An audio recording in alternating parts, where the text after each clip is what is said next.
পিচের বাইরে যে জায়গাটা আছে এই জায়গাটা শক্ত কিনা এই না দেখে কখনো পিচের বাইরে গাড়ি নামাইবে না। প্রয়োজনে 10 মিনিট দেরি করে যাবে।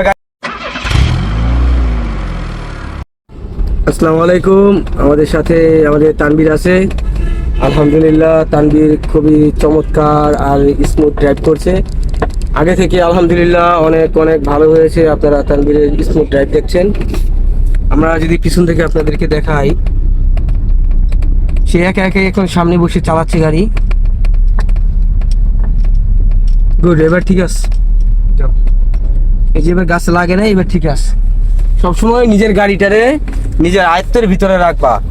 রাস্তার পিচের বাইরে যদি হাইওয়ে রাস্তাতে গাড়ি চালাও না, ভিতরের রাস্তায় তুমি দেখবা পিচের বাইরে যে জায়গাটা আছে এই জায়গাটা শক্ত কিনা এই না দেখে কখনো পিচের বাইরে গাড়ি নামাইবা না। প্রয়োজনে 10 মিনিট দেরি করে যাবে গাড়ি রেখে, যদি জ্যাম লাগে কিংবা অন্যান্য ঝামেলা হয় 10 মিনিট দেরি করে যাবে। কিন্তু যদি পিচের বাইরে রাস্তার মাটি নরম থাকে কিংবা ডাল থাকে পিচ্ছিল, তখন আর গাড়ি নামাইবা না। আর যদি দেখো যে পিচের বাইরের মাটি শক্ত কিংবা ভালো সুন্দর, তাহলে যদি প্রয়োজন পড়ে পিচের বাইরেও এক চাকা নামাই দিয়ে গাড়ি সুন্দর মতো নিয়ে যাইবা। এই জিনিসগুলি খেয়াল রাখবা সবসময় গাড়ি চালানোর সময়। যদি অন্যজনে বলে অটোওয়ালা সিএনজিওয়ালা, তারপর তোমার গাড়ির প্যাসেঞ্জার বাইরের পাবলিক, এরা বলবে এই গাড়ি ভাই একটু নামাই দেন।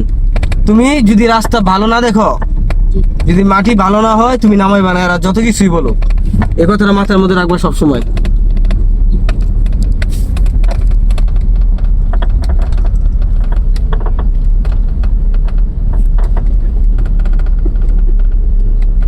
একটা কথা সবসময় মাথার মধ্যে রাখবা, যদি রাস্তার পিচের বাইরের মাটি শক্ত আর শক্তিশালী না হয়, ভালো না হয়, তুমি ওইদিকে গাড়ি নামাইবা না যদি তোমার 10 মিনিট দেরি হয়। এই জিনিসটা মাথার মধ্যে ঢুকে রাখবা। আর গাড়ি চালাইতে গেলে সাধারণত কয় দিকে চাইতে হয়? আট দিকে।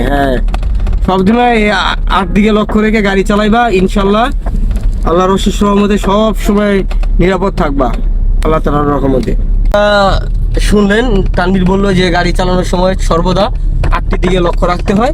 এটা যদি আপনারা রাখেন তাহলে আলহামদুলিল্লাহ আল্লাহর দয়ায় আপনারা গাড়ি নিরাপদে চালাতে পারবেন, নিজেও সেফ থাকবেন, আপনাদের গাড়ির যে প্যাসেঞ্জার তারাও নিরাপদ থাকবে।